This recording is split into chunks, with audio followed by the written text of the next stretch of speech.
ان بے دین اور لادین عناصر کی ایک چھوٹی سی تعداد کے سامنے بے بس اور لاچار محسوس ہوتے ہیں، جو ان کو ان کی مرضی کے مطابق ان کے دین پر چلنے کی اجازت نہیں دیتے، اور دین کی دعوت کے مقابلے میں بے دینی کی دعوتیں اتنی بلند آہنگ کے ساتھ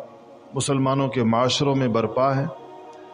کہ مسلمانوں کی نئی نسل کے ایمان کی حفاظت اور ان کو اللہ اور اس کے رسول کے ساتھ اور اپنے دین کے ساتھ جوڑے رکھنا، یہ اس وقت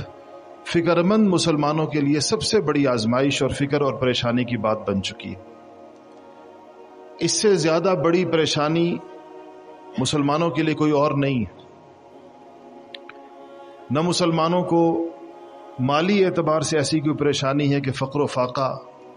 ان کی طرف ایسے آ گیا ہو کہ اس سے مسلمان قحط سالی سے ہلاک ہو رہے ہیں دنیا میں، اور نہ دیگر مادی اور دنیاوی پریشانیاں ایسی۔ اگر آپ دیکھیں تو مسلمانوں کا شمار بہرحال دنیا کی خوشحال قوموں میں ہوتا ہے۔ ایک اچھی خاصی بڑی تعداد مسلمانوں کی ایسی ہے جو بڑی خوشحال ہے، مالی اعتبار سے اس کو فراوانی ہے، اس لیے یہ پریشانی نہیں ہے۔ مسلمانوں کی پریشانیوں کی نوعیت یا ان کے مسائل کی نوعیت اکثر مختلف، اور اس صورتحال میں ایسے مسلمانوں کی، ایسے ان کے دینی پیشواؤں کی، ایسی دینی محنتوں کی ضرورت ہے جو مسلمانوں کے صحیح مسائل کا ادراک کریں، اس کا صحیح حل تجویز کریں، اور اس صحیح حل کی طرف امت کو بلایا جائے۔ تو وہ حالات شاید ہر گزرتے دن کے ساتھ پیدا ہو رہے ہیں کہ مسلمان اب ان چیزوں کی طرف غور کرنے پر مجبور ہو گئے جس کی طرف وہ ماضی میں نہیں کرتے رہے۔ اگر آج سے 70 80 90 سال پہلے کا آپ زمانہ دیکھیں تو مسلمانوں کی اکثریت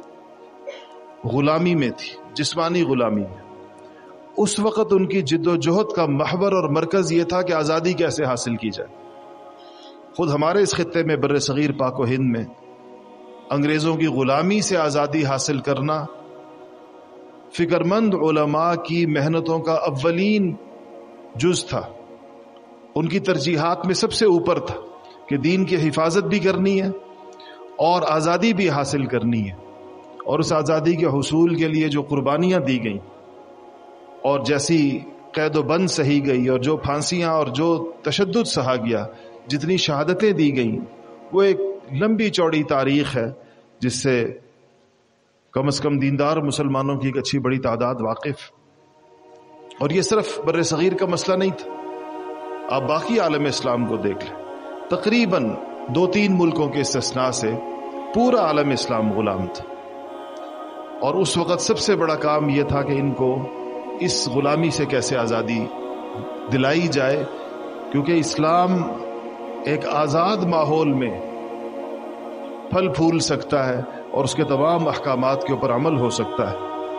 نبی کریم صلی اللہ علیہ وسلم کا یہ دین کسی اور دین کے ماتحت رہ کر، کسی کا باجگزار رہ کر وہ اپنے وہ ثمرات نہیں لا سکتا جو اس کو ایک آزاد ماحول میں درکار ہوتے ہیں۔ علماء سیرت ہجرت کی سب سے بڑی حکمت یہی بیان کرتے ہیں کہ نبی کریم صلی اللہ علیہ وسلم کو مکہ کے اس ماحول سے، جہاں پر ایک مسلمانوں کو ایک مغلوبیت کا سامنا تھا، وہاں سے ان کو مدینہ منورہ کی آزاد فضا میں لے جایا گیا، اور انصار مدینہ کے قلوب اللہ جل شانہ نے اسلام کی طرف پھیر دیے، اور وہ اپنی زمین اور اپنے تمام وسائل، اپنی پوری قوت، اپنی افرادی قوت، ہر چیز کے ساتھ محمد مصطفیٰ صلی اللہ علیہ وسلم کے ساتھ کھڑے ہو گئے۔ تو عزیزان گرامی، جسمانی غلامی سے آزادی کے بعد مسلمانوں کے اوپر دوسری بڑی جو آزمائش آئی وہ یہ کہ دنیا کی اس عالمگیر مادی تہذیب نے چاہے بے شک مسلمانوں کا ملک اپنے جسمانی وجود سے خالی کر دیا، مگر اپنی تعلیمات سے، اپنی ترجیحات سے، اور جو فضا اور ماحول وہ بنانا چاہتے ہیں پوری دنیا کا، اس کا شکار مسلمانوں کے تمام ممالک ہو۔ آج آپ کسی بھی اسلامی ملک میں چلے جائیں، کسی بھی اسلامی ملک میں شاید ہی چند علاقوں کے استثناء کے ساتھ، کسی ایک آدھے ملک کے استثناء کے ساتھ آپ جائیں گے تو آپ کو اس ملک پر جو غالب ماحول نظر آئے گا، جو غالب تہذیب نظر آئے گی،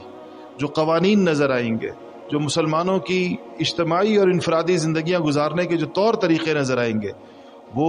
اسلام سے مستفاد نہیں، وہ اسلام کا نتیجہ اور ثمرہ نہیں ہے، بلکہ وہ اسی ایک بین الاقوامی دعوت کا نتیجہ ہے جو پوری دنیا کو اور دنیا کے تمام مذاہب کو اور دنیا کی تمام اقوام کو اور تمام ادیان کو بلا استثناء دی جا رہی ہے، جس میں دنیا کی غالب قومیں اور قوتیں یہ چاہتی ہیں کہ ساری دنیا کا رنگ ایک جیسا ہو۔ وہ دنیا میں اپنے رنگ کے علاوہ کوئی اور رنگ نہیں دیکھنا چاہتے، اپنی ترجیحات کے علاوہ کوئی اور ترجیحات نہیں دیکھنا چاہتے، اپنے طرز زندگی جس کو وہ صحیح سمجھتے ہیں، چاہے وہ سیاسی نظام ہو، چاہے وہ معاشی نظام ہو، چاہے وہ معاشرتی نظام ہو، چاہے وہ تعلیمی نظام ہو، کسی بھی طرز سے جو زندگی لوگ گزارنا چاہیں اس کو وہ اپنے خطوط کے اوپر دیکھنا چاہتے ہیں۔ اس کے لیے وہ دنیا کے آخری کونوں تک جانے کے لیے بھی تیار ہیں، دنیا کے آخری کونوں پر ارب ہا کھرب روپوں کے وسائل لگانے کو بھی تیار ہیں، دنیا کی تمام قوموں کے اس معاملے میں مدد کرنے کو بھی تیار ہیں، سرکاری سطح پر بھی مدد کرنے کو تیار ہیں، نجی تنظیموں کے ذریعے اور اداروں کے ذریعے مدد کرنے کو بھی تیار ہیں۔ آج دنیا کے کسی خطے سے اگر یہ آواز بلند ہو جائے، دنیا کے کسی کونے سے، افریقہ کے کسی ملک سے،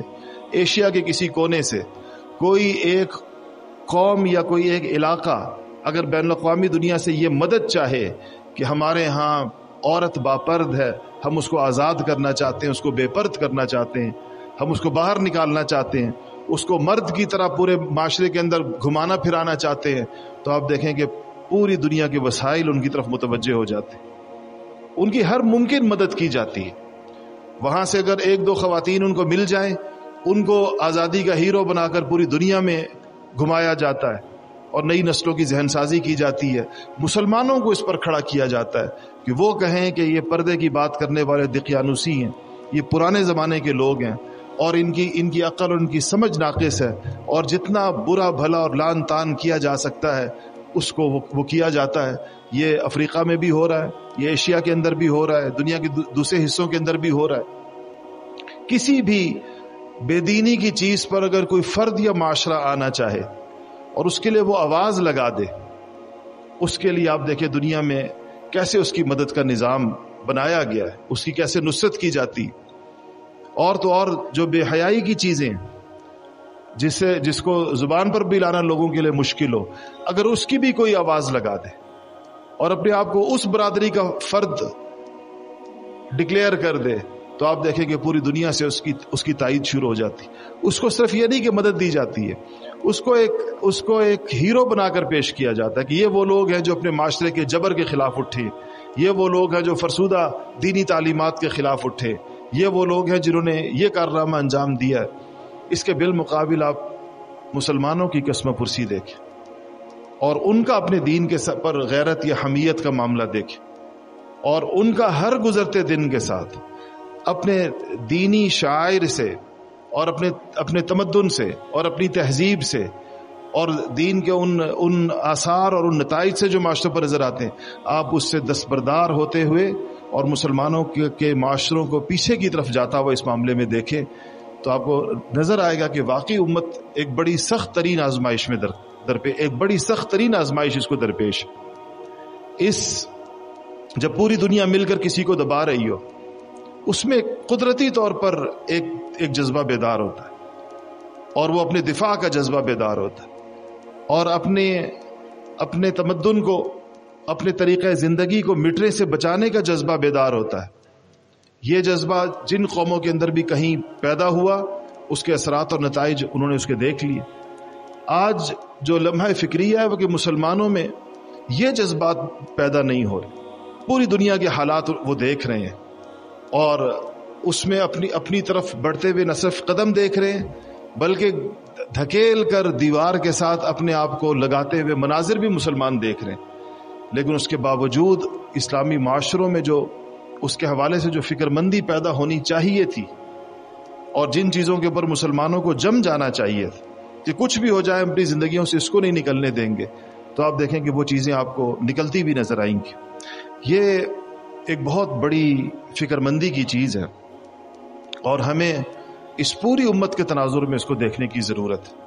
پوری دنیا کے اندر اس کو دیکھنے کی ضرورت ہے کہ مسلمان کہاں کہاں پر فکری طور پر، نظریاتی طور پر، علمی طور پر، عملی طور پر، تہذیبی طور پر، تمدنی طور پر کہاں کہاں پیچھے جا رہے، اور کس قدر تیزی کے ساتھ پیچھے جا رہے، اور پھر اس کے نتائج کیا ہو سکتے ہیں، 50 سال بعد نتائج کیا ہوں گے، 70 سال بعد نتائج کیا ہوں گے، 100 سال کے بعد نتائج کیا ہوں گے۔ آج اگر مادیت اس کے پاس اپنی دعوت کے لوازمات ہیں، اس میں کوئی شک نہیں ہے کہ مادی تہذیب کی دعوت بہت طاقتور ہے، کیونکہ اس نے انسانوں کی راحت کے وہ اسباب پیدا کر دیے کوئی تاریخ انسانی میں کبھی نہیں تھے۔ یہ اسی زمانے کے انسانوں نے ان پچھلے 50 60 70 سالوں میں مادی ترقی کے جو مظاہر دیکھے ہیں وہ تو پچھلے انسانوں نے نہیں دیکھے۔ وہ اس تہذیب کو اس چیز کی سپورٹ حاصل ہے کہ وہ انسانوں کی زندگیوں میں روزمرہ سہولتیں اور راحتیں پیدا کر رہی ہے، انسانوں کو آسانیاں دے رہی ہے، انسانوں کو لگ رہا ہے کہ ہم اس سے فائدہ اٹھا رہے ہیں، ہر لمحے ہر چیز سے فائدہ اٹھا رہے ہیں، تو وہ فائدہ وہ بلا قیمت دنیا کو نہیں دے رہے۔ اس فائدے کے ساتھ ایک طرز حیات انہوں نے باندھا ہوا ہے، وہ بھی مسلمانوں اور باقی تمام اقوام کی زندگیوں میں آ رہا ہے۔ اور اس پر ایک مغربی مفکر نے ایک مسلمان عالم سے یہ کہا تھا کہ ہم کبھی اس چیز پر راضی نہیں ہیں کہ مسلمان مغربی دنیا کی سائنس سے، اس کی ٹیکنالوجی سے، اس کی ایجادات سے، اور اس نے جو زندگی کے اندر جو سہولتیں اور راحتیں لوگوں کے لیے پیدا کی ہیں اس سے فائدہ اٹھائیں اور اپنے دین پر کاربند رہیں، اپنی شرائط پر فائدہ اٹھائیں۔ اس پر ہم کسی صورت راضی نہیں ہیں۔ ان کا کہ یہ ایک پورا پیکج ہے، اس کے ساتھ اور چیزیں بھی ہیں، وہ بھی زندگیوں کے اندر آئیں گی، اور اس کے نتیجے کے اندر پوری دنیا، جس کو یہ لوگ جب اس کو پوری دنیا کو ایک گاؤں قرار دیتے ہیں تو گاؤں سے ان کی مراد کیا ہے کہ پوری دنیا کو کہتے ہیں یہ ایک بین الاقوامی گاؤں ہے۔ اس کا مطلب یہ ہے کہ جیسے ایک گاؤں کا ایک ہی طور طریقہ ہوتا ہے رہن سہن کا، ان کا ایک ہی نظام ہوتا ہے، وہ ایک ہی بڑے کے ماتحت ہوتے ہیں،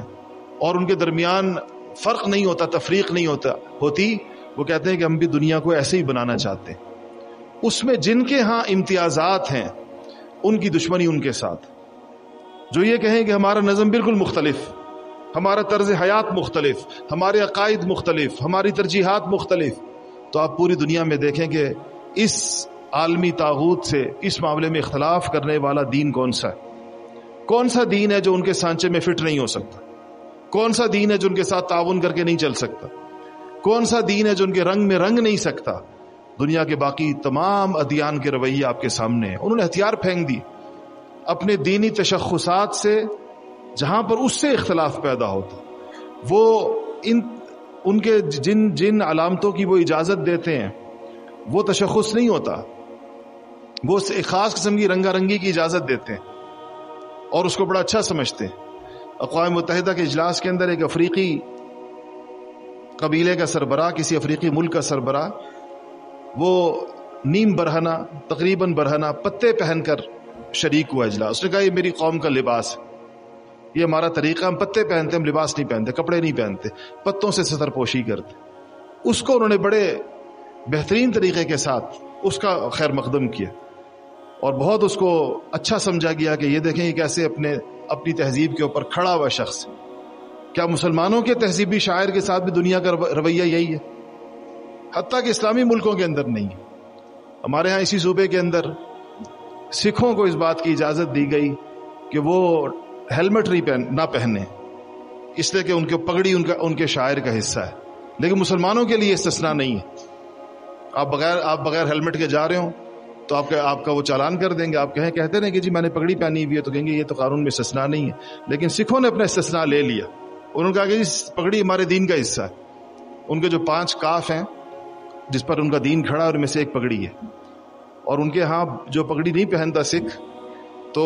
اس کو باقاعدہ ان کا جو مرکز ہے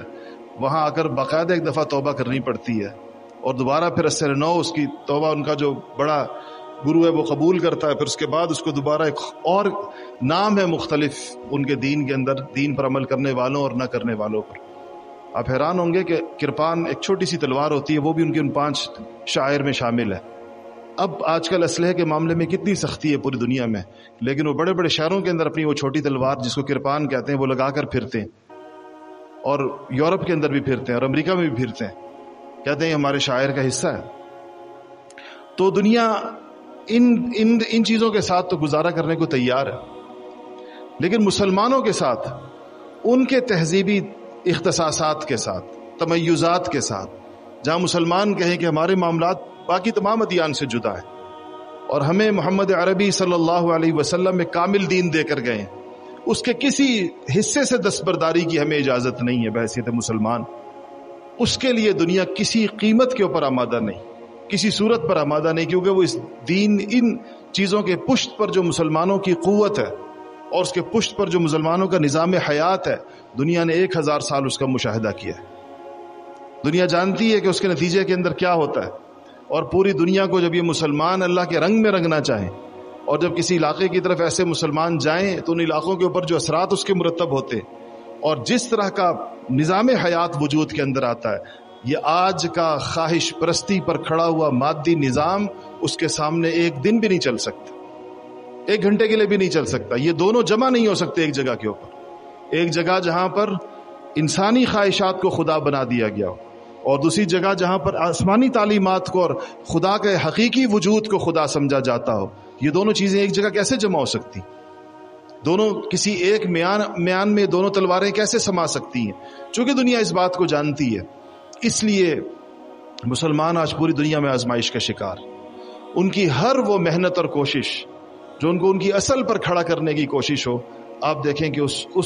اس کو کتنے مسائل اور کتنی دشواریاں درپیش ہوتی ہیں۔ اس میں مسلمانوں کے فکر مند مسلمانوں کو اور ان کو جو اپنے دین کے ساتھ ایک وفاداری کا جذبہ رکھتے ہیں اور وہ لوگ جو اپنے دین کے اوپر ایک قربانی کا جذبہ رکھتے ہیں، یہ ان کی خاص فکر مندی کی چیز ہے کہ وہ سوچیں کہ ہم اپنی زندگی کا کون سا حصہ اور اپنی زندگی کی اپنی کون سی صلاحیتیں اور اپنے جان و مال کا کتنا حصہ اور اپنی صلاحیتوں کا کتنا حصہ اس چیز کے اوپر لگائیں کہ جس کے نتیجے میں دین اپنی اصلی اور حقیقی صورت کے اندر زندہ ہو۔ یہ مسلمانوں کے اسلامی معاشروں کی بھی سب سے بڑی ضرورت ہے اور یہ غیر مسلم معاشروں کی بھی سب سے بڑی ضرورت ہے۔ آج دنیا کی مادی ترقی کی پرواہ کرنے والے، اس کی فکر کرنے والے، اس کے منصوبے بنانے والے، وہ سارا جہان ہے جو اس میں لگ رہا ہے۔ آج جس چیز کی کمی مسلمان اپنے معاشرے میں، اسلامی معاشروں میں محسوس کرتے ہیں کہ ان کے اندر اللہ تعالیٰ کا ان کو صحیح تعارف کرانے والے، اللہ جل شانہ کا صحیح تعلق ان کے دل کے اندر پیدا کرنے والے اور حضرات انبیاء اور خصوصاً محمد مصطفیٰ صلی اللہ علیہ وسلم کے پاکیزہ طرز حیات کی طرف بلانے والے اور اس کا عملی نمونہ اور نقشہ ان کے سامنے کھڑا کرنے والے، یہ لوگ معاشرے کے اندر کم۔ یہ فضا اس معاشرے کو قحط اس چیز کا درپیش، آج کوئی گندم کا قحط نہیں ہے اس کے لیے اور نہ دیگر غذائی اجناس کا قحط، اس چیز کا ان کے معاشرے کے اندر قحط کہ دین اگر کہیں پر آثار اگر دین کے ہیں تو اپنی روح سے خالی ہیں اور وہ صرف ظاہری مظاہر ہیں، اور ظاہری مظاہر کے ساتھ نہ اللہ تعالیٰ کا مطالبہ پورا ہوتا ہے اور نہ اللہ تعالیٰ کی مدد اور نصرت ہوتی۔ اللہ جل شانہ کی مدد اور نصرت جس دین کے ساتھ ہے، وہ دین کی اصلی اور حقیقت ہے پوری کی پوری، اور وہ کوئی ایسی چیز نہیں جو مسلمانوں کی تاریخ نے کبھی دیکھی نہ ہو یا مسلمانوں کے معاشروں نے کبھی دیکھی نہ ہو، یا آج بھی مسلمانوں کے اندر وہ کسی نہ کسی سطح پر کہیں نہ کہیں زندہ نہ ہو۔ یہ ایسی چیز نہیں ہے، اس سے کہیں زیادہ مشکل چیزیں بعض اور قوموں نے اپنے اندر زندہ کر دی۔ یہودیوں کے ہاں ان کی زبان گم ہو گئی تھی، عبرانی زبان اس قدر گم ہو گئی تھی کہ پوری دنیا میں گنتی کے چند لوگ باقی تھے۔ بعض لوگ کہتے ہیں 20 لوگ باقی تھے، بعض کہتے ہیں 15 لوگ باقی تھے جو اس زبان کو جانتے تھے۔ انہوں نے یہ سوچ کر کہ یہ زبان یہودیت کی بقا کے لیے ضروری ہے اور یہودیت کے باقی پوری دنیا سے امتیاز اور اختصاص کے لیے ضروری ہے، انہوں نے زبان کو زندہ کیا،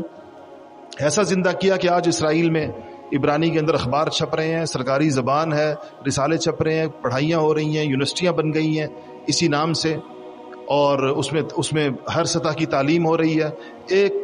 ایسی چیز جو چند لوگوں تک محدود رہ گئی تھی، اس کو دوبارہ سے ایک پورے ملک کی سطح کے اوپر اپنی پوری دینی برادری کی سطح پر انہوں نے زندہ کر دیا۔ لیکن کیا یہی حمیت اور کیا یہی غیرت مسلمانوں میں اپنی مذہبی زبان کے بارے میں ہے، یہی عربی کے بارے میں مسلمانوں کے یہی جذبات ہیں. آج آپ دیکھ رہے ہیں کہ نئی نسلوں کا رخ کس طرف جا رہا ہے. عربی تو دور کی بات، اب تم کو اردو آنا مشکل ہو گئی. جو جدید تعلیم یافتہ علاقے ہیں اور شہر ہیں وہاں کی نئی نسلیں اردو نہیں جانتی، نئے بچے اردو نہیں بولتے. والدین بڑے فخر سے ان کو صرف انگریزی پڑھاتے ہیں اور خود بھی ان سے انگریزی میں بات کرتے ہیں اور انہی تعلیمی اداروں میں داخل کرتے ہیں. اور وہ قرآن شریف نہیں پڑھ سکتے. وہ نماز کا سبق نماز میں جب پڑھتے ہیں تو بھی ان کے الفاظ درست نہیں ہوتے. تو جو معاملہ یہودیوں کا اپنی زبان کے ساتھ، کیا یہ امت مسلمہ جو 2.25 ارب کی تعداد میں پوری دنیا میں ہے، اگر اپنی چیزوں پر اسی طریقے کے ساتھ کھڑی ہو، اپنی ایک ایک چیز کے اوپر ایسے ہی کھڑی ہو، تو کیا اللہ جل شانہ ان کو اس سمت کے اندر کامیابی عطا نہیں فرمائیں گے؟ یہودیوں کو زمین کے ایک ٹکڑے کی ضرورت تھی، کیسے پوری دنیا سے جمع ہو کر انہوں نے کس طریقے کے ساتھ 70 80 90 سال لگا کر اور کن پوری دنیا سے لوگوں کو بلایا کہ آؤ یہی وہ جگہ ہے جہاں پر ان کے معتقدات اس کے ساتھ وابستہ ہیں. لوگ یورپ کی اور امریکہ کی پرتعیش زندگیاں چھوڑ کر آ گئے اور یہاں آئے جہاں پر مستقل مزاحمت ہے، اور مسلمانوں نے مستقل ان ایک دن کے لیے بھی اس بات کو قبول نہیں کیا. اور آپ کے سامنے فلسطین کے حالات جس پر یہ گزشتہ 70 80 90 سالوں سے اسی طرح چل رہے ہیں، لیکن وہ بھی اپنے دین کے اوپر اسی گویا کے ڈٹے ہوئے ہیں اور اس جگہ کو چھوڑ کر جانے پر تیار نہیں ہیں، کیونکہ ان کا بھی یہ خیال ہے کہ یہ ہماری ان کو بھی دجال کا انتظار ہے. ان کے ذہن کے اندر بھی ایک بڑا نقشہ ہے پوری دنیا کا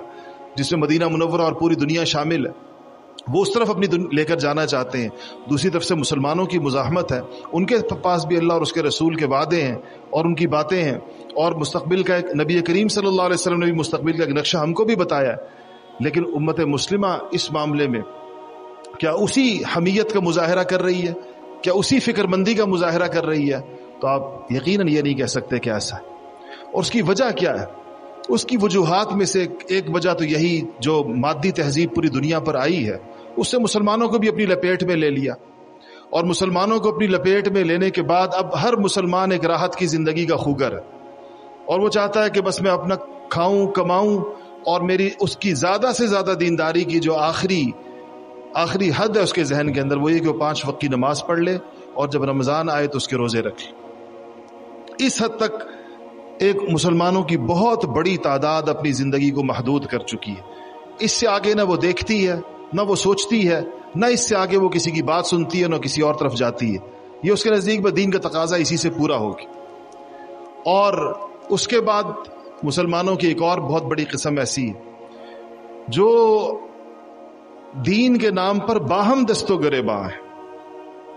مسلمانوں کے درمیان طبقاتی تفریق، فرقہ بندیاں ہیں. مسلمانوں کے درمیان ایسے بے شمار لاکھوں مسلمان ایسے ہیں جن کی محنتوں کا محور عالم کفر نہیں ہے ان کے سامنے، وہ خود مسلمانوں سے نبرد آزما ہے. ان کی ساری قوت اور طاقت اسی کے اوپر لگ رہی ہے کہ وہ اپنا وجود منوا لیں کسی طریقے سے اور دوسرے کا وجود مٹا دیں کسی طریقے سے. اور جس کا وجود وہ مٹانا چاہتے ہیں وہ کفر نہیں ہے، وہ بھی اسلامی ہے. ان کی تقریریں بھی اسی لیے ہیں، ان کی تحریریں بھی اسی لیے ہیں، ان کے جلسے بھی اسی لیے ہیں، ان کی دعوت بھی اسی لیے ہے، ان کے چندے بھی اسی لیے ہیں، اور اسی کے اوپر لوگوں کو اکٹھا کرنا ہے اور اسی پر لوگوں کو جدا کرنا ہے. تو جب مسلمانوں کی ایک بہت بڑی تعداد مادی زندگی کی طرف چلی جائے اور باقی ماندہ تعداد اختلاف و انتشار کی طرف چلی جائے تو خود اس امت کے جو اپنی ضروریات ہیں اس کے لیے کون بچے گا پیچھے؟ وہ کون سے لوگ ہوں گے جو اس فکر کے اوپر کھڑے ہوں گے کہ جو ایک طرف سے مادی زندگی کے بالمقابل ایک روحانی اور خدائی زندگی کی دعوت لے کر کھڑے ہوں، اور آپس کے اختلاف و انتشار کے مقابلے کے اندر وہ اتحاد اور وحدت کی دعوت لے کر کھڑے ہوں، اور مسلمانوں کو اپنی قوت مجتمع کر کے اس جگہ لگانے کی دعوت دیں جو اس کے لگانے کی جگہ ہے، اور اس سمت کے اندر ان کو سفر کرائیں جو ان کا سفر کرنے کا رستہ ہے. تو میرے عزیزوں اور دوستوں، یہ اگر امت مسلمہ میں اس کی فکر مندی نہ ہو، اگر اس کی طرف مسلمانوں کی تربیت نہ ہو، اگر اس سمت کے اندر ان کی پیش قدمی نہ ہو، تو ظاہر ہے کہ ہر گزرتے دن کے ساتھ مسلمان معاشرے دین سے دور ہوں گے. یہ اسی کے نتائج ہیں کہ مسلمان معاشرے دین سے دور ہوں گے. ان میں سے ایک ایک کر کے دین کی علامتیں نکلنا شروع ہو جائیں گی، اس کے بالمقابل ان کے اندر جو چیزیں آئیں گی وہی آئیں گی جس کا ذکر کیا. وہی آثار اور وہی چیزیں نظر آئیں گی. آج ہم تو پھر بہت بہتر معاشرے میں ہیں, اس کی اپنی وجوہات ہیں. یہاں پر دینی آثار اس پورے خطے کے اندر پچھلے 150-200 سالوں کی ایک خاص قسم کی, بلکہ اس سے بھی پہلے کی ایک تسلسل ہے. لیکن آج بھی عالم اسلام کے بہت سے ممالک ایسے ہیں کہ آپ اگر ان کے شہروں کے اندر جائیں تو کسی علامت سے آپ کو یہ نہیں پتہ چلے گا کہ آپ کسی اسلامی ملک کے اندر, کسی علامت سے, نہ لباس سے, نہ شکل و صورت سے, نہ کسی اور چیز سے, نہ ان کی اجتماعی معاشرت میں ایسی کوئی چیز ہوگی, نہ ان کے رہن سہن میں ایسی کوئی چیز ہوگی. سر سے لے کر پاؤں تک اور ان کے پورے گھروں سے لے کر بازاروں تک اور دفتروں سے لے کر حکومت کے اداروں تک کہیں اسلام کے آثار نہیں ہوں. تو وہاں سے بھی اسلام ایک دن میں نہیں نکلا. اس کو دیکھنا چاہیے کہ وہ کیسے وہاں تک بات پہنچی. تو اگر جب آپ اس کو دیکھیں گے تو آپ کو پتہ چلے گا کہ وہی عمل پورے عالم اسلام میں جاری ہے, ایک غیر محسوس رفتار کے ساتھ, بلکہ شاید اب تو وہ بڑی محسوس رفتار ہو, سمجھ میں آنے والی, نظر میں آنے والی. آپ کو لوگ پیچھے کی طرف جاتے ہوئے نظر آئیں گے, محسوس ہوگا آپ کو اس بات. اور پھر وہ چیزیں جو کسی زمانے میں گناہ سمجھے جاتے, جو غلط سمجھی جاتی تھی, جو اگر لوگ کرتے بھی تھے تو اس کا اظہار نہیں کرتے تھے, آپ کو پھر اس کے اوپر لوگ کھڑے ہوتے ہوئے نظر آئیں گے, اس پر دلیل دیتے ہوئے نظر آئیں گے, اور اس کے مقابلے میں دین کی رائے رکھنے والوں کو یا دین کی بات کرنے والوں کو مطعون کرتے ہوئے نظر آئیں گے, اور اہل دین منہ چھپاتے ہوئے نظر آئیں گے, اور بے دینی آپ کو ایسے دنگے فساد مچاتی ہوئی نظر آئے گی اس معاشرے میں. اسی سمت میں بات جا رہی ہے. آج بھی اگر آپ دیکھیں تو جو لوگ دفتروں سے وابستہ ہیں, جو لوگ بازاروں سے وابستہ ہیں, ایک تو ہمارا مساجد, مدارس, خانقاہوں کا ماحول ہے تو ظاہر دینی ماحول, لیکن جو عام معاشرے کا ماحول, اس عام معاشرے کے ماحول میں کیا دین پر عمل کرنے والا پورا وہ زیادہ خود اعتماد طریقے کے ساتھ چل رہا ہے یا بے دینی کے اوپر عمل کرنے والا یا بے دینی کے اوپر چلنے والا؟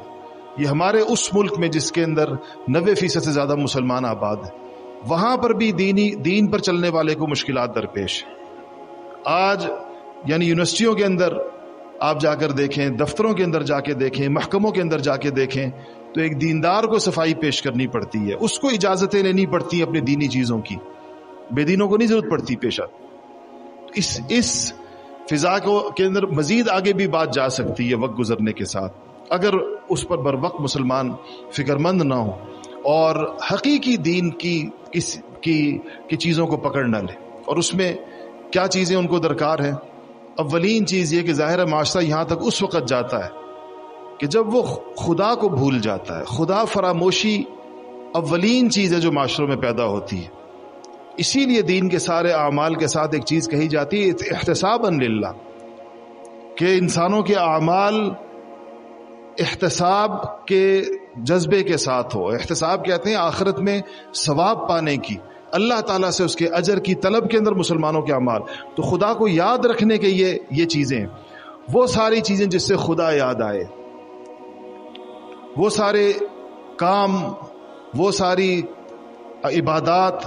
وہ سارے اعمال جس سے خدا سے لوگوں کا تعلق مضبوط ہو. کیونکہ آپ دیکھیں گے کہ اس کے بالمقابل جو ہے وہ خدا فراموشی ہے, اس کے بالمقابل پہ خدا فراموشی کے بعد دوسرا مرلہ خدا کے انکار کا ہے. پہلے مرلے میں خدا کو بھلایا جاتا ہے اور دوسرے مرلے کے اندر خدا کا انکار کیا جاتا ہے. مغرب خدا کے انکار تک پہنچ گیا ہے اور مشرق خدا فراموشی کے مرحلے کے اندر ہے.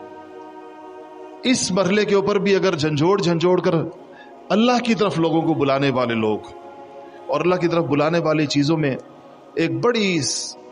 زود اثر, تیزی کے ساتھ اثر کرنے والی چیز اور فوراً انسان کے دل میں اللہ تعالیٰ کا صحیح تعلق پیدا کرنے والی چیز اللہ تعالیٰ کی یاد اور اللہ تعالیٰ کا ذکر ہے. تو ذکر اللہ کی طرف جو لوگوں کو بلانا صرف اس خیال سے نہیں ہے کہ اس سے ان کو اس پر جو ہر حرف پر ثواب ہے ان کو وہ مل جائے گا, بلکہ جب یہ خدا کو یاد کرنے والے لوگ معاشرے میں جگہ جگہ موجود ہوتے ہیں, ان کی وجہ سے جن کو خدا بھولا ہوا ہوتا ہے ان کو خدا یاد آتا ہے. یہ ان لوگوں نے گویا خدا کو یاد کرانے والے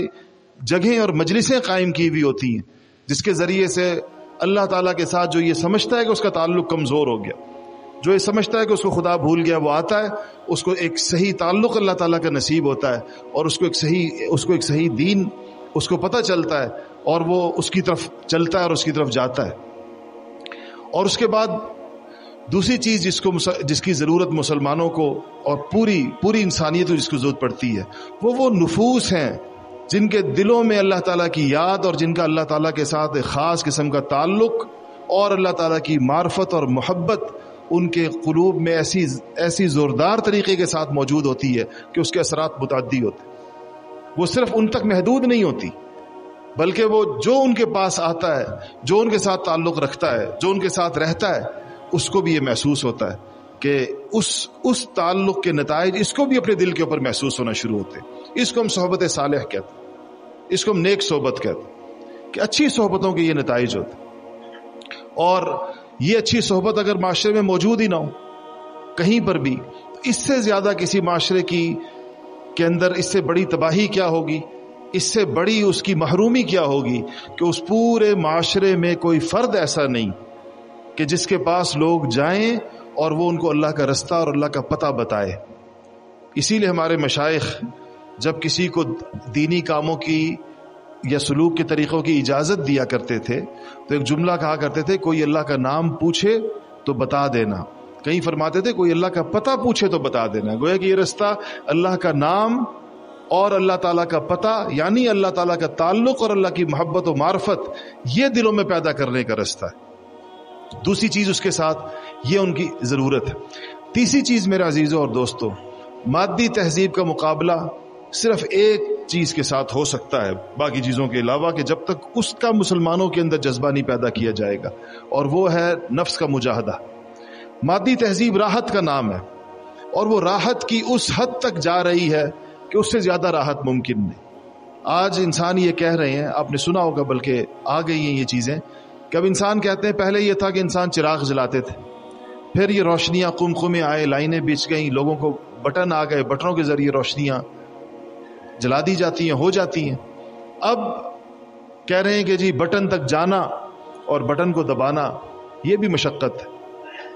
اب بٹنوں کو انسانی پلکوں کے ساتھ کی حرکت کے ساتھ باندھ دیا گیا کہ آپ جب آنکھ جھپکائیں گے تو لائٹ بند ہو جائے گی, آنکھ جھپکائیں گے تو لائٹ کھل جائے گی, ہلنا نہ پڑے, بٹن تک نہ جانا پڑے. اس لیے آپ دیکھ رہے ہیں کہ ہر چیز آ رہی ہے کہ وائرلیس ٹیکنالوجی آ رہی, تار نہ ہو جی اس کے اندر, کہیں پر بھی ہر چیز ایسے انسانوں کی انگلیوں کے پوروں پر اور اس کی حرکات و سکنات کے ساتھ بن جائے. یہ راحت طلبی کی آخری قسمیں. اس کے بالمقابل مسلمانوں کی تعلیمات مجاہدے کی, نعمتوں کے ہوتے ہوئے بھی مجاہدہ ہے. سیدنا عمر فاروق رضی اللہ تعالیٰ عنہ کو جب غنیمتوں کا زمانہ آیا, وہ سب سے بڑی فکر اس بات کی تھی کہ کہیں مسلمان راحتوں کے خوگر نہ ہو جائے, کہیں ایسا نہ ہو کہ اتنی زیادہ مالی کشائش کے اندر یہ مسلمان مجاہدے کے رستے کو چھوڑ دیں. تو تیسری چیز جس کی طرف مسلمانوں کو بلانا چاہیے وہ مجاہدے کی طرف بلانا چاہیے. ان کو بتانا چاہیے کہ اس راحت کی زندگیوں سے خود باہر نکلیں اور صرف راحتوں کے حصول کو اپنی زندگی کا مقصد قرار نہ دیں. ساری زندگی اس پر نہ لگائیں کہ میں کتنی راحتیں حاصل کر پاؤں گا,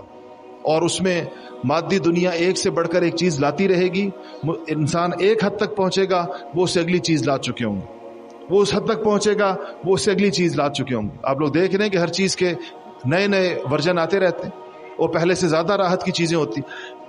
تو یہ تو پوری زندگی کا سودا ہے. میں مغربی دنیا میں رہنے والے اپنے دوستوں سے پوچھتا ہوں تو وہ بتاتے ہیں کہ وہاں انسانوں کا ہدف کیا ہے. مغربی دنیا میں کہتے ہیں انسانوں کا ہدف یہی ہوتا ہے. انہوں نے چند 7-8 چیزیں اپنی زندگی کی لازمی سمجھی ہوئی ہیں, اور وہ چیزیں ایسی ہیں کہ وہ ہر سال 2 سال بعد پرانی ہو جاتی ہیں, اور پھر نئی کے لیے بڑی مقدار کے اندر پیسہ چاہیے ہوتا ہے. وہ پیسہ ان کے پاس بعض اوقات نہیں ہوتا, تو ان کی اس ضرورت کو جانتے ہوئے اور اس کے لیے ان کے استقرار کو جانتے ہوئے بینک ان کو سودی پیسوں پہ وہ چیزیں فراہم کرتے ہیں. اور وہ سود اس کا اتنا ہوتا ہے کہ وہ بندہ گھن چکر کی طرح دن میں 2-2 3-3 ملازمتیں کر کے بینکوں کے پیسے ادا کرتا ہے, اور بینک اس کو ان چیزوں کے پیسے ادا کرتے ہیں, اور یہ وہ چیزیں ہر سال 2 سال کے بعد بدلتا ہے. انسانی زندگی اس میں گزر رہی ہے اور کوئی چیز سامنے نہیں ہے, کوئی مطمع نظر نہیں. اسی کے اور جس چیزوں کو وہ چھوڑتے ہیں, آپ نے نہیں دیکھا ان کی پھینکی ہوئی چیزیں یہاں مشرقی دنیا کے اندر ہاتھوں ہاتھ لی جاتی. ایک پورے بازار ہیں جو ان کی پھینکی ہوئی ٹیکنالوجی, ان کے پھینکی ہوئی چیزیں, تو انہوں نے جب وہ کام کی ہیں یہاں پر وہ بیچی جاتی ہیں, خریدی جاتی ہیں, لوگ اس کو 20-20 سال استعمال کرتے ہیں. انہوں نے کیوں پھینکی؟ وہ کیوں نہیں اس کو استعمال کرتے؟ کیونکہ ایک خوب سے خوب تر کی دوڑ لگی ہوئی ہے، ہر سال بعد وہ چیزیں پرانی ہو جاتی، وہ چاہے باقی لوگوں کے 20 سال کام آئیں، ان مادی معاشروں کے کام نہیں آتی، وہ اس سے اگلی چیز کو، اسی کو ترجیح دیتے ہیں اور اس کو خریدتے ہیں۔ آج یہ دوڑ مسلمانوں میں بھی آ گئی، وہی کی وہی چیز آج مسلمانوں میں، اور جب یہ چیز مسلمانوں میں ہوگی تو اس کے بعد کوئی اونچا مقصد ان کے سامنے نہیں رکھا جا سکتا، یہی مادی چیزیں مقاصد بنیں گی، اور اسی کو اعلیٰ گاڑی ہو، اس قسم کا فون ہو، اس قسم کی اینک ہو، اس قسم کا لباس ہو، اس قسم کے جوتے ہوں، آپ دیکھیں انہی چیزوں کی آج جو مادی دنیا نے اسی قیمتیں جہاں تک پہنچائی ہیں، تو لوگ اس کے ہر ایک کے لیے اسی کا وہ اس کا ہدف ہے۔ یہ سوٹ جو لوگ پہنتے ہیں، انگریزی سوٹ جس کو کہتے ہیں، آج یہ 70 لاکھ روپے کا ایک ملتا ہے، 50 لاکھ روپے کا ملتا۔ آج یہ گھڑیاں 10 کروڑ روپے کی ایک ملتی ہے، 20 کروڑ روپے کی ملتی ہے، تو ان چیزوں کی تو کوئی حد نہیں ہے اس حد تک، اور وہ مغربی دنیا میں لوگوں نے اس کو ہدف بنا کر زندگیاں گزار رہے ہیں، اور وہ سرمایہ دارانہ معاشرت کا کام ہو رہا ہے، سرمایہ دارانہ نظام کھڑا اسی بنیاد کے اوپر ہے کہ لوگ انہی چیزوں کو اپنے زندگی کا مقصد قرار دیں۔ مسلمانوں کو اس کے بالمقابل میں جس چیز کی ضرورت ہے وہ ایک مجاہدے والی زندگی کی، اور مجاہدے والی زندگی میں اپنی ضروریات، جیسے جو تعلیمات ہیں نبوت کی، مسلمانوں کے لیے تو کتابیں لکھی گئی ہیں، کتاب الزہد، اور زہد کی زندگی کی طرف دعوت دی گئی ہے، اور انبیاء کے واقعات ہیں اور اکابر کے واقعات ہیں اس میں۔ یہ نہیں کہ ان کے پاس پیسے نہیں تھے لیکن ان پیسوں کا مصرف کچھ اور تھے، آئے بھی تو اس کے مصارف کچھ اور تھے۔ تو آج ہمیں اس تیسری چیز جس کی ضرورت ہے، جو مسلمانوں کو جس کے اوپر لانے کی ضرورت ہے، کہ وہ اپنی ضروریات کو محدود کریں اور اتنی ضروریات کے اوپر زندگی گزاریں جو واقعی ضرورت ہے ان کی، باقی کے لیے ان کے اوقات کا مصرف بھی کچھ اور ہو، اور ان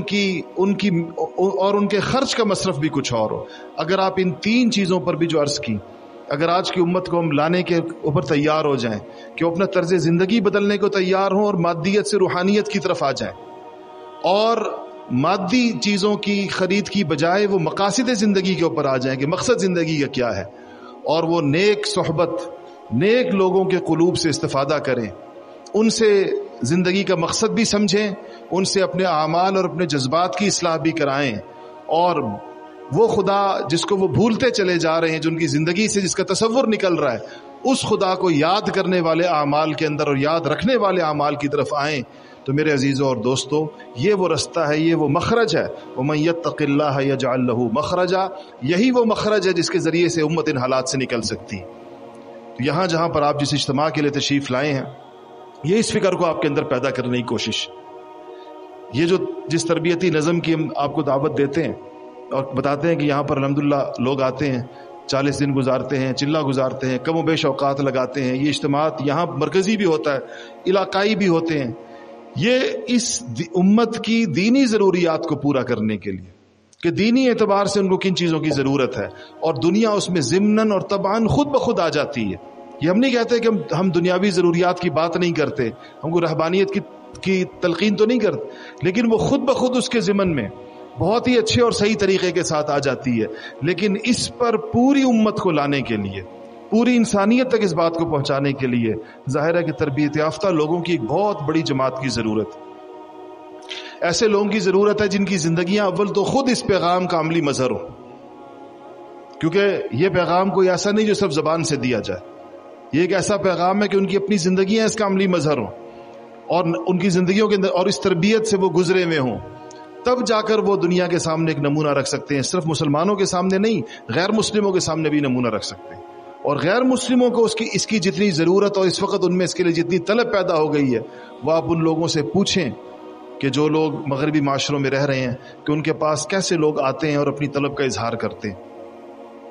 کہاں کہاں سے لوگ ان کے پاس آتے ہیں، اگرچہ وہ مسلمان بھی نہیں ہوتے، لیکن ایسے کوئی چیز ان کو، کوئی ان کے اندر ایک تشنگی ان کو لے کر آتی ہے اہل دین کے پاس، اور ان سے آ کر سوالات کرتے ہیں، مختلف باتیں پوچھتے ہیں، اور ان حالات کے باوجود کہ مسلمان پوری دنیا کے اندر مشکلات کا شکار ہیں، آج بھی اسلام میں داخل ہونے والے لوگوں کی تعداد دنیا کے کسی بھی مذہب سے زیادہ ہے، سب سے زیادہ لوگ اسلام قبول کر رہے ہیں پوری دنیا کے اندر۔ تو اس کے لیے یہ جو ایک تربیت کی ضرورت ہے، بغیر تربیت کے یہ چیز زندگی کے اندر نہیں آئے گی، اور اس تربیت کے لیے الحمدللہ یہاں پر پورا سال ایک نظام چلتا ہے، اور یہاں اللہ تعالیٰ نے ہمارے حضرت کی صحبت، جو صحبت صالح کی ایک بہترین شکل، وہ بھی میسر، پورا ماحول سارا دن اللہ کی طرف ہی متوجہ، کوئی بھی جو کام ہو رہا ہے، عبادات کے علاوہ بھی جو کام ہو رہے ہیں وہ بھی سارے، خدمت چاہے ہو رہی ہو، کچھ اور ہو رہا ہو، وہ بھی چونکہ خالص خدا کے لیے ہو رہا ہوتا ہے، اس سے بھی اللہ ہی کی یاد پیدا ہوتی ہے۔ اور اسی طرح یہاں خود بخود جب انسان اس ماحول میں آتا ہے، آپ لوگ اب یہاں تشریف لائے ہیں، خود بخود آپ کا ایک مجاہدہ ہو رہا ہے، اور اچھا خاصا مجاہدہ، اور ہر موقع کے اوپر ہو رہا ہے، ہر چیز پر ہو رہا ہے۔ اسی سے انسان کی دینی ترقی ہوتی ہے، اسی سے اس کو پھر مزید آگے بڑھنے کی اور آگے بڑھنے کی اور آگے بڑھنے کی، عظیمت کی راہوں کے اوپر آگے چلنے کی اس کو توفیق ہوتی ہے۔ اس لیے اس اجتماع پہ آنے والے وہ سارے حضرات جنہوں نے ابھی تک وقت نہیں لگایا یہاں پر آ کر، وہ انشاءاللہ اس بات کی نیت کر لیں کہ وہ اپنی اولین فرصت کے اندر یہاں پر آ کر ایک چلہ کم سے کم لگائیں گے انشاءاللہ۔ تو یہ نیت سب کرتے ہیں انشاءاللہ۔ اللہ مجھے اور آپ کو عمل کی توفیق نصیب فرمائے۔ وآخر دعوانا الحمدللہ رب العالمین۔